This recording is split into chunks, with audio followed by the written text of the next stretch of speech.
Hello नमस्कार साथियों, स्वागत है आप सभी लोगों का आज की वीडियो में लेकर आया हूँ बीएससी एग्रीकल्चर फिफ्थ सेमेस्टर में जो सब्जेक्ट आ जाता है एमजेपीआर यूनिवर्सिटी में farming system and sustainable agriculture. तो इससे पहले भी मैं कई वीडियोस डाल चुका हूँ, ठीक है, ऐसे ही क्वेश्चन पेपरों के। तो आप लोगों ने अगर नहीं देखे हैं तो डिस्क्रिप्शन में उसकी लिंक मिल जाएगी, वहाँ से आप लोग देख सकते हैं।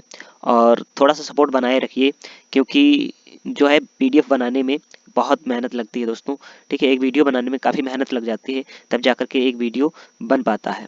आप सभी लोगों से ये अनुरोध है कि आप लोगों ने अगर चैनल को सब्सक्राइब नहीं किया है तो सब्सक्राइब कर लीजिए, और यदि आप लोगों ने टेलीग्राम चैनल को ज्वाइन नहीं किया है तो ज्वाइन कर लीजिए क्योंकि ये पीडीएफ आप लोगों को वहीं पर ही मिलेगी। और इससे पहले के जो भी पीडीएफ हैं वो सभी पीडीएफ मैं टेलीग्राम चैनल पर ही अपलोड करता हूँ। तो और ये जो है इस वीडियो का जो है आप लोगों को पीडीएफ तभी आपको मिलेगा जब आप कमेंट करके टेलीग्राम चैनल पर जा करके ज्वाइन होंगे, ठीक है। बगैर ज्वाइन वालों को जो है पीडीएफ नहीं दिखेगी, ठीक है। तो ज़्यादा देर ना लेते हुए वीडियो करते हैं स्टार्ट। तो इसका पेपर कोड जो है वो है 16146, ठीक है, AG 146। तो ये कैसा है, BSc honours agriculture semester fifth का है, ठीक है। एग्जामिनेशन 2023 का है, farming system and sustainable agriculture का है, ठीक है। तो इसमें टाइम कितना दिया होता है क्वेश्चन पेपर में, 3 घंटे का टाइम दिया गया होता है, और मैक्सिमम मार्क जो होते हैं वो होते हैं 50। और सबसे पहले दिया गया है नोट कि attempt all sections as directed. तो इसमें बताया गया है कि निर्देशानुसार सभी खंडों के उत्तर दीजिए, जिसमें सबसे पहला आ जाता है खंड ए, ठीक है, खंड ए, जिसमें आ जाता है लॉन्ग आंसर टाइप क्वेश्चन या दीर्घ उत्तरीय प्रश्न। फिर उसके बाद आ जाता है attempt any 3 questions out of the following 5 questions. Each questions carries 10 marks.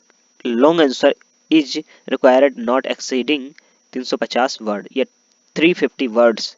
निम्नलिखित 5 प्रश्नों में से किन्हीं 3 प्रश्नों के उत्तर दीजिए। प्रत्येक प्रश्न 10 अंकों का है। अधिकतम 350 शब्दों में दीर्घ उत्तर अपेक्षित है। जिसमें आप लोगों को जो है यहाँ पर सबसे पहले तो क्वेश्चंस मिल जाएंगे हिंदी और इंग्लिश दोनों में, ठीक है। क्वेश्चन मिल जाएंगे यहाँ पे और फिर उसके बाद शुरू हो जाता है क्वेश्चन, ठीक है।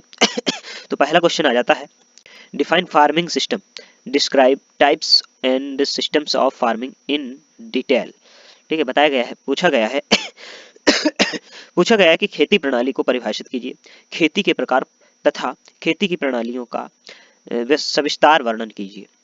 तो बताया गया है इसमें कि खेती प्रणाली फार्मिंग सिस्टम परिभाषा और विवरण। खेती प्रणाली फार्मिंग सिस्टम एक जटिल अंतर संबंधित वातावरण है जिसमें किसान उसकी भूमि, उपलब्ध संसाधन, बीज, पानी, श्रम और तकनीक मिलकर कृषि उत्पादन करते हैं। यह केवल फसल उगाना नहीं बल्कि खेती के साथ साथ पशुपालन, डेयरी, मछली पालन और वानिकी का एक ऐसा तालमेल है जिसमें किसान का लाभ अधिकतम हो और जोखिम कम हो। फिर उसके बाद बताया गया है, सबसे पहला पॉइंट है, पहले पॉइंट में क्या कहा गया है कि खेती के प्रकार के बारे में क्या बताया गया है कि खेती के प्रकारों का वर्गीकरण इस प्रकार इस आधार पर किया जाता है कि खेती का मुख्य उद्देश्य क्या है, स्वयं का उपभोग या व्यापार है।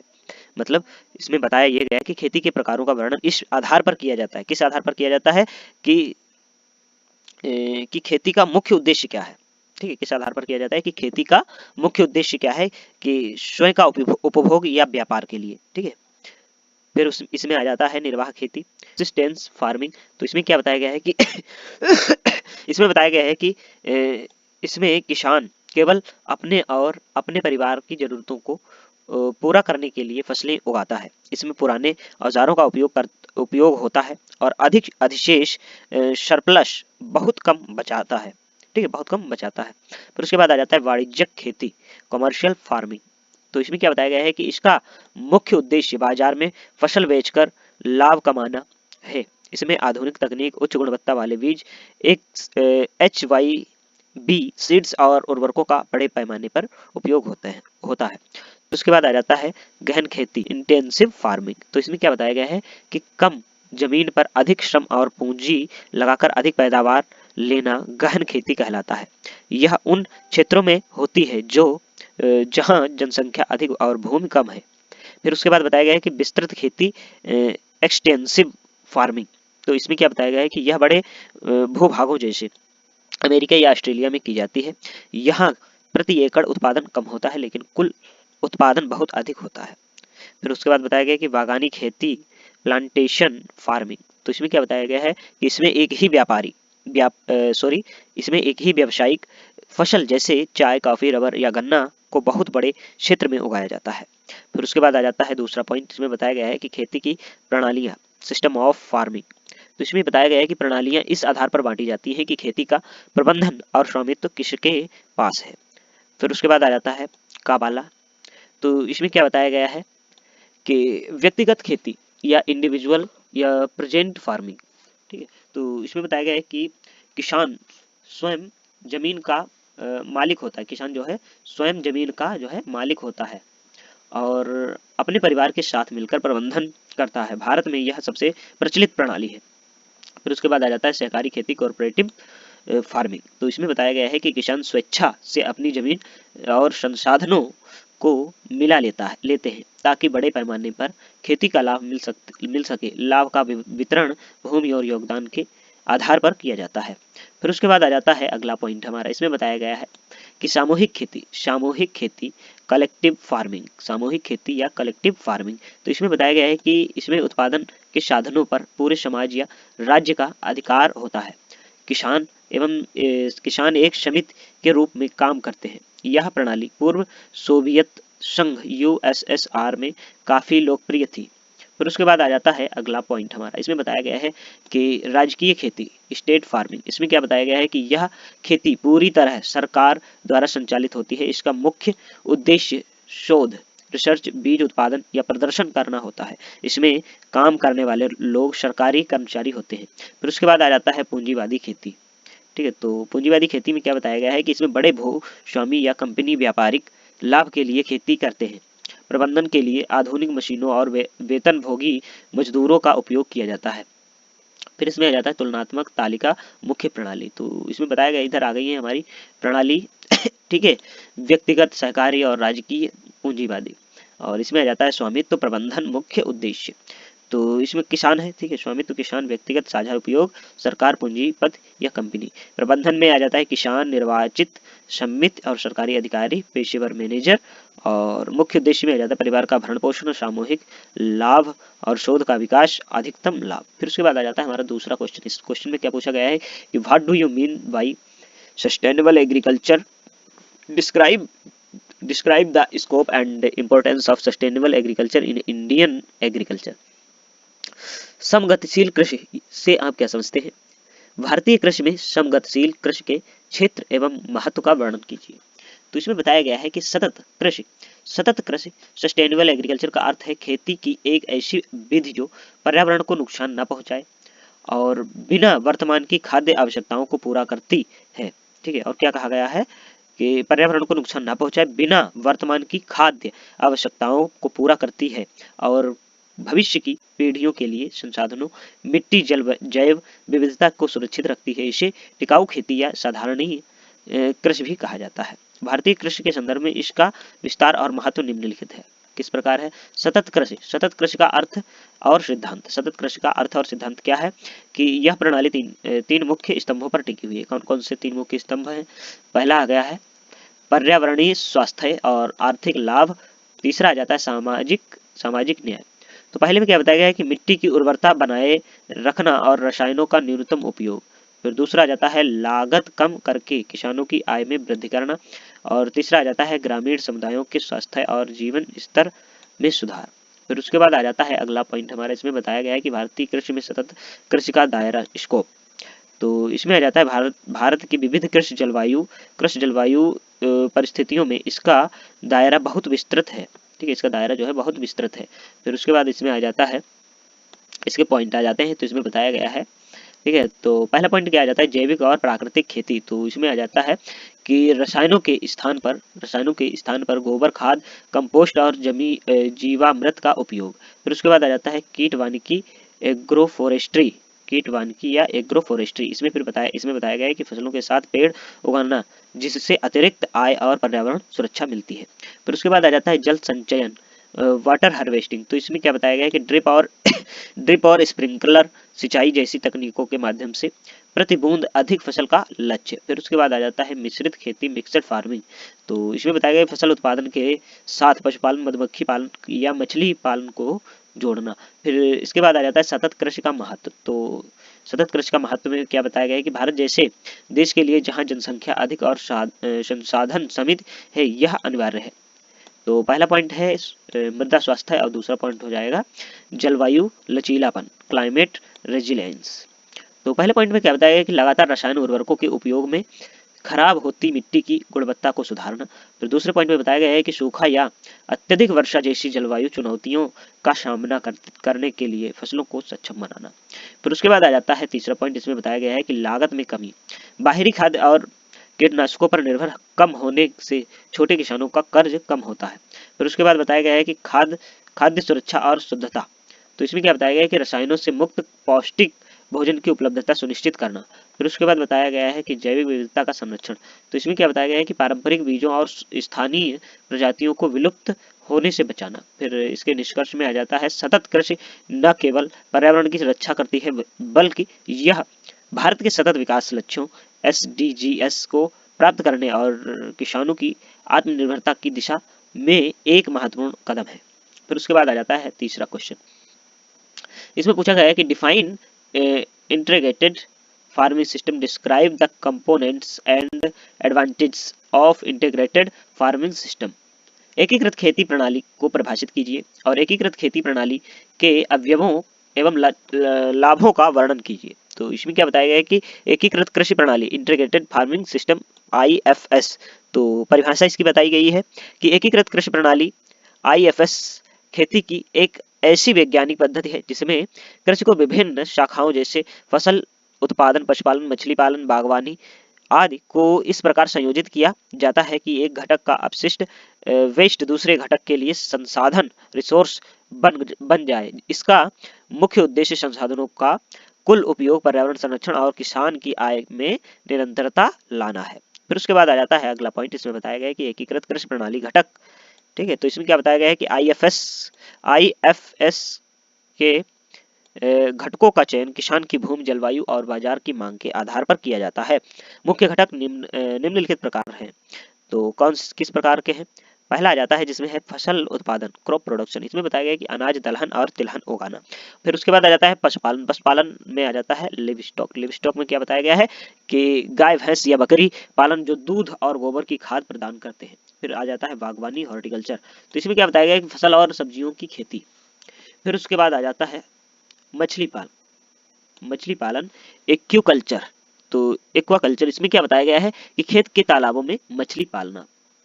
फिर पोल्ट्री एंड मधुमक्खी पालन, तो इसमें क्या बताया गया है कि अतिरिक्त आय और परागण पोलिनेशन के लिए।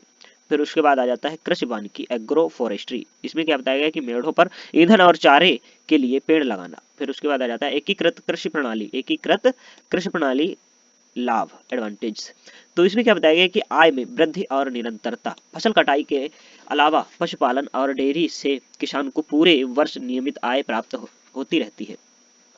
फिर उसके बाद आ जाता है अपशिष्ट का पुनर्चक्रण रिसाइकलिंग, तो इसमें बताया गया है कि उदाहरण के लिए पशुओं का गोबर खाद के रूप में खेतों में जाता है और फसल के अवशेष पशुओं के चारे के रूप में उपयोग होते हैं, इससे बाहरी लागत कम होती है। फिर उसके बाद आ जाता है मृदा उर्वरता में क्या बताया गया है कि जैविक कचरे के पुनर्चक्रण से मिट्टी की पोषक क्षमता बनी रहती है। फिर उसके बाद आ जाता है जोखिम में कमी, यदि किसी कारणवश एक फसल खराब हो जाती है तो किसान पशुपालन या मछली पालन से होने वाली आय पर निर्भर रह सकता है। फिर उसके बाद आ जाता है पर्यावरण अनुकूल, रसायनों का उपयोग कम होने से पारिस्थितिकी तंत्र संतुलित रहता है। फिर उसके बाद आ जाता है रोजगार सृजन, खेती के साथ अन्य गतिविधियां जुड़ने से परिवार के सदस्यों को वर्ष भर रोजगार मिलता है। इसके निष्कर्ष में आ जाता है एकीकृत कृषि प्रणाली न केवल खेती को लाभदायक बनाती है, बल्कि यह छोटे और सीमांत किसानों के लिए आर्थिक सुरक्षा कवच का कार्य करती है। फिर उसके बाद आ जाता है what do you mean by agroclimatic Jones, discuss different agroclimatic zones of India. सस्य जलवायु क्षेत्रों से आप क्या समझते हैं? भारतवर्ष के सस्य जलवायु क्षेत्रों की व्याख्या कीजिए। तो इसमें बताया गया है कि कृषि जलवायु क्षेत्र एग्रो क्लाइमेट जोन से तात्पर्य उन भौगोलिक क्षेत्रों से है जहां की जलवायु परिस्थितियां जैसे तापमान, वर्षा, आर्द्रता और मृदा के प्रकार लगभग समान होते हैं, जो कुछ विशिष्ट फसलों के विशिष्ट फसलों के उत्पादन के लिए उपयुक्त होते हैं। सरल शब्दों में यह खेती के आधार पर किया गया भूमि का वर्गीकरण है। भारतीय योजना आयोग अब नीति आयोग ने 1989 में भारत को 15 मुख्य कृषि जलवायु क्षेत्रों में विभाजित किया तथा ताकि क्षेत्रीय संसाधनों का सही उपयोग हो सके। ठीक है, सही उपयोग हो सके। फिर उसके बाद बताया गया है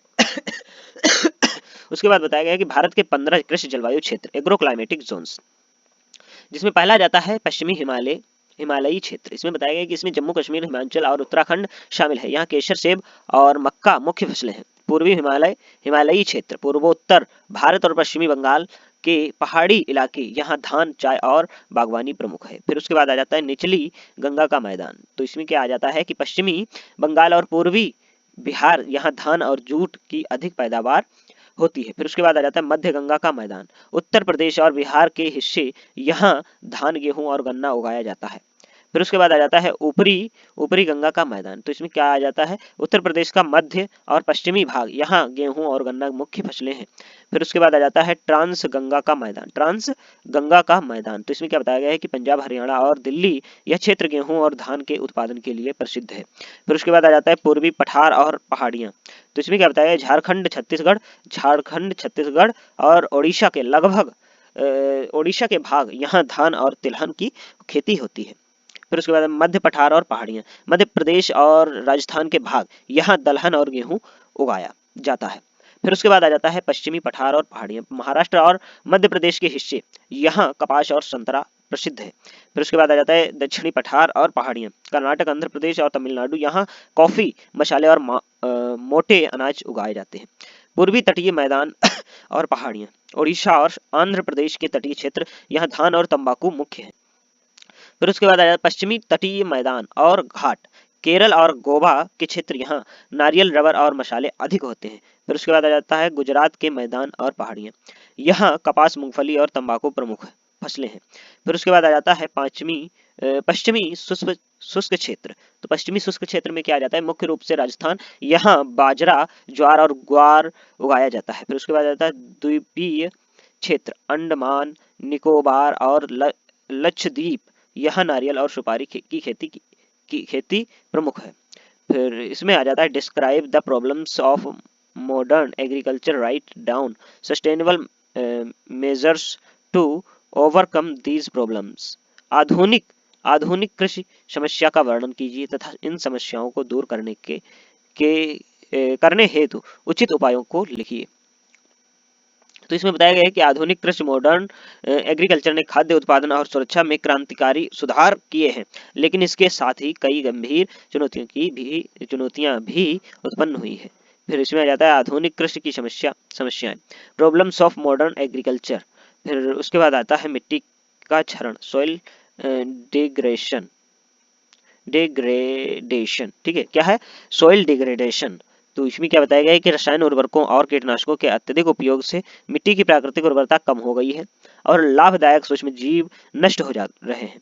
फिर इसमें बताया गया है कि जल संकट, वाटर सिक्योरिटी, आधुनिक खेती में सिंचाई के लिए भूजल, ग्राउंड वाटर का अंधाधुंध दोहन किया जाता है, जिससे जल स्तर नीचे जा रहा है। फिर उसके बाद आ जाता है पर्यावरण प्रदूषण, कीटनाशकों का अवशेष नदियों और तालाबों में जाकर जल प्रदूषण और सुपोषण का कारण बनता है। फिर उसके बाद आ जाता है स्वास्थ्य पर प्रभाव। इसमें बताया गया है कि रसायनों के उपयोग की खाद्य श्रृंखला विषाक्त हो रही है, जिससे कैंसर जैसी बीमारियां बढ़ रही हैं। फिर इसमें जाता है लागत में वृद्धि, महंगे बीज, खाद और मशीनों के कारण छोटे और सीमांत किसानों के लिए खेती घाटे का सौदा बनती जा रही है। फिर उसके बाद आ जाता है विविधता की कमी, लॉस ऑफ बायोडाइवर्सिटी। क्या है? Loss of biodiversity. तो इसमें बताया गया है कि केवल कुछ ही उन्नत किस्मों जैसे गेहूं और धान को उगाने से स्थानीय पारंपरिक बीज विलुप्त हो रहे हैं। तो इसमें आ जा रहा है कि समस्याओं के समाधान, measures of overcome these problems. तो इसमें क्या बताया गया है कि इन समस्याओं का समाधान के लिए सतत और वैज्ञानिक दृष्टिकोण की आवश्यकता है। तो इसमें क्या बताया गया है कि जैविक खेती, ऑर्गेनिक फार्मिंग, इसमें बताया गया है कि रासायनिक खाद के बजाय गोबर की खाद, कंपोस्ट और नीम आधारित कीटनाशकों के उपयोग को बढ़ावा देना। फिर उसके बाद आ जाता है सूक्ष्म सिंचाई। क्या आ जाता है? सूक्ष्म सिंचाई।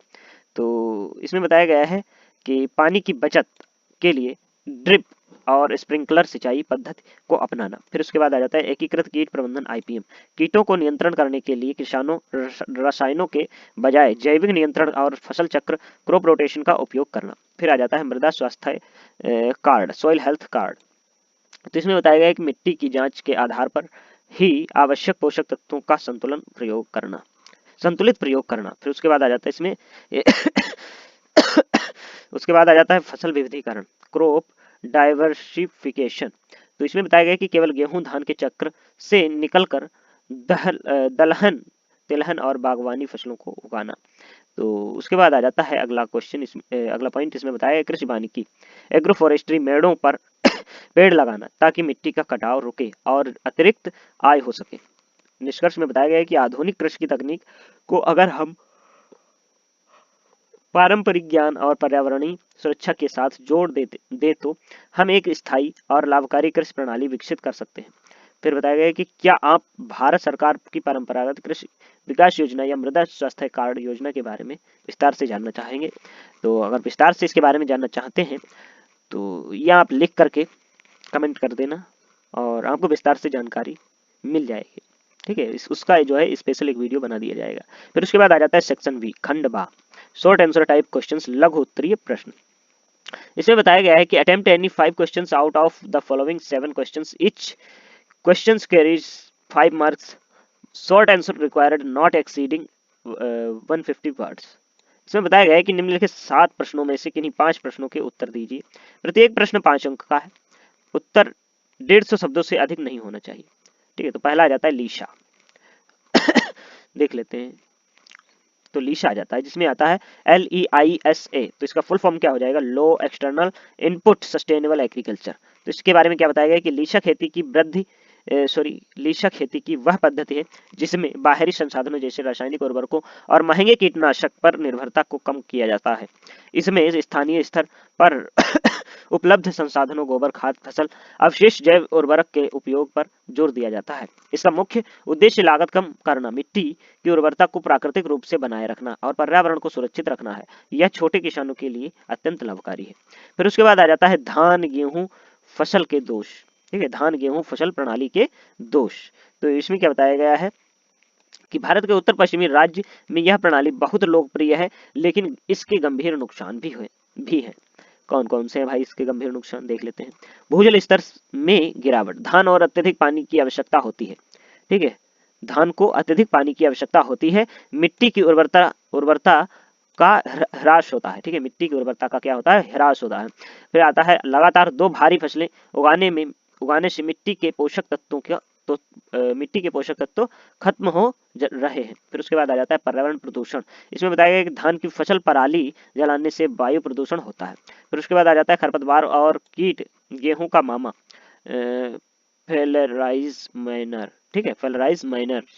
तो इसमें बताया गया जैसे खरपतवारों का प्रकोप बढ़ गया है। फिर उसके बाद आ जाता है फसल विविधीकरण, क्रॉप डाइवर्सिफिकेशन। इसमें क्या बताया गया कि फसल एक ही खेत में या अलग अलग समय पर विभिन्न प्रकार की फसलें उगाना फसल विविधीकरण कहलाता है। फिर उसके बाद आ जाता है कि फसल प्रणाली किसानों की जोखिम और फसल कम करती है, जोखिम को कम करती है। सॉरी, यह फसल प्रणाली किसानों के जोखिम को कम करती है और यदि एक फसल खराब हो जाए तो दूसरी फसल से आय सुनिश्चित रहती है। यह मिट्टी और स्वास्थ्य में सुधार करती है और बाजार की मांग के अनुसार किसानों को अधिक लाभ कमाने में मदद करती है, जैसे अनाज के स्थान पर सब्जियां या फूल उगाना। फिर उसके बाद आ जाता है शस्य वानिकी। शस्य वानिकी में क्या बताया गया है? एग्रो फॉरेस्ट्री में क्या बताया गया है कि कृषि भूमि पर फसलों के साथ साथ पेड़ों को उगाना शस्य वानिकी कहलाता है। इसके कई लाभ हैं। कौन कौन से कई लाभ हैं भाई? देख लेते हैं। पेड़ों से अतिरिक्त लकड़ी, फल और चारा मिलता है। मिट्टी का कटाव रुकता है। और खेत का सूक्ष्म जलवायु माइक्रो क्लाइमेट बेहतर होता है जो फसलों की वृद्धि में सहायक होता है। फिर उसके बाद आ जाता है पांचवा पॉइंट हमारा, अम्ल वर्षा एसिड रेन। इसमें क्या बताया गया कि जब वायुमंडल में सल्फर डाइऑक्साइड और नाइट्रोजन ऑक्साइड जैसे प्रदूषक वर्षा के जल के साथ मिलकर सल्फ्यूरिक और नाइट्रिक एसिड बनाते हैं तो उसे अम्ल वर्षा कहते हैं। यह फसल की पत्तियों को जला देती है और मिट्टी को अम्लीय एसिडिक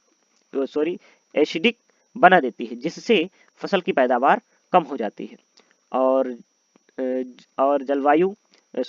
जलीय जीवों को भी नुकसान पहुंचाती है। फिर उसके बाद आ जाता है छठवां, इसमें क्या बताया गया है कि वर्मी कंपोस्ट के बारे में क्या बताया गया है। वर्मी कंपोस्ट के बारे में बताया गया है कि केंचुओं की सहायता से जैविक कचरे, गोबर, पत्ते, छिलके और उच्च गुणवत्ता वाली खाद में बदलना वर्मी कंपोस्ट कहलाता है। इसमें बताया गया है यह खाद पौधों को सभी आवश्यक पोषक तत्व प्रदान करती है। इसमें ह्यूमिक की मात्रा अधिक होती है जो मिट्टी की जल धारण क्षमता को बढ़ाती है और पौधों के विकास में तेजी लाती है। ठीक है।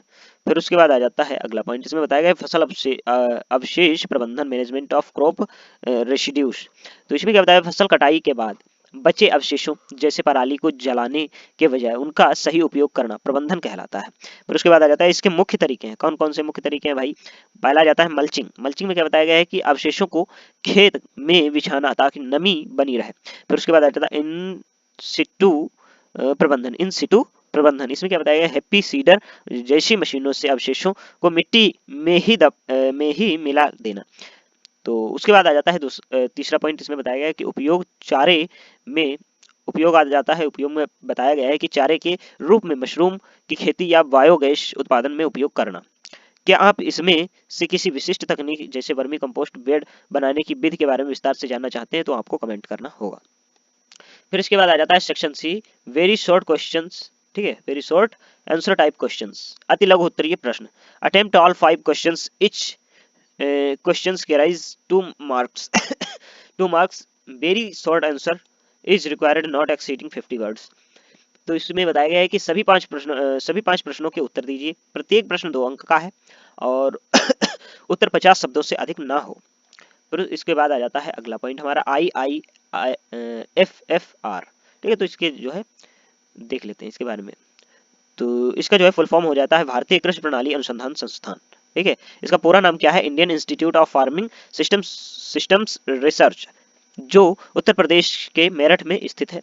यह संस्थान खेती की विभिन्न प्रणालियों जैसे फसल पशुपालन पर शोध करता है। इसका मुख्य उद्देश्य छोटे और सीमांत किसानों के लिए खेती को अधिक टिकाऊ और लाभदायक बनाने हेतु तकनीकें विकसित करना है।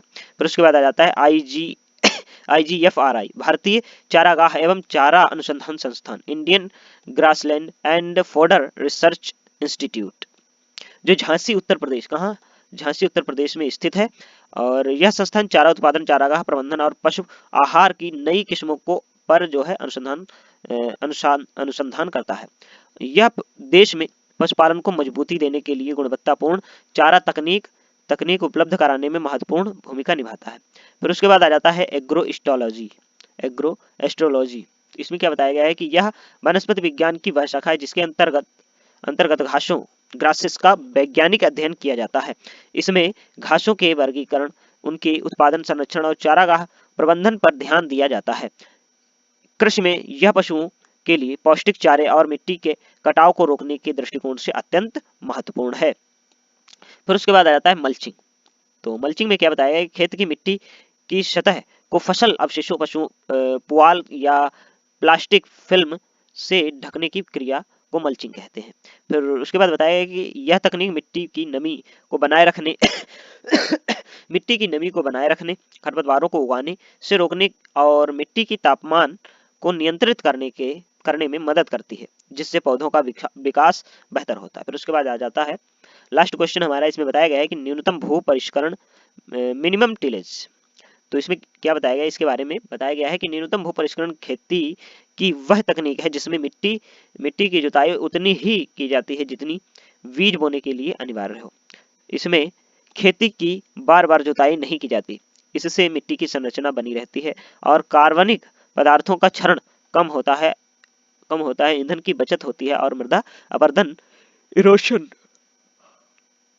में कमी होती है। तो आप सभी लोगों को ये वीडियो कैसा लगा है कमेंट बॉक्स में ज़रूर बताइए, और अभी तक चैनल को सब्सक्राइब नहीं किया है तो सब्सक्राइब कर दीजिए, जिससे जो भी मैं वीडियो डालूंगा उसकी नोटिफिकेशन आपके पास सबसे पहले पहुंचेगी। और टेलीग्राम चैनल को अगर ज्वाइन नहीं किया है तो ज्वाइन कर लीजिए, ठीक है, क्योंकि ये जो पीडीएफ्स हैं वो सारी की सारी पीडीएफ्स आपको टेलीग्राम चैनल पर ही मिल जाएंगी। और आपको अन्य सब्जेक्टों का जो है कुछ भी चाहिए तो उसके लिए आप लोगों को कमेंट करना होगा। और आज की इस वीडियो में आप लोगों को अगर ये वीडियो अच्छा लगा है तो आप लोगों को कमेंट बॉक्स में कमेंट करना है, चाहे कुछ भी आप कमेंट करें लेकिन आप लोगों को कमेंट जरूर करना है। उससे क्या होता है कि हमारा मोटिवेशन बनता है और हम जल्दी से जल्दी वीडियो लाने की कोशिश करते हैं, ठीक है। तो मिलते हैं किसी नेक्स्ट वीडियो में, तब तक के लिए जय हिंद, जय भारत, राम राम।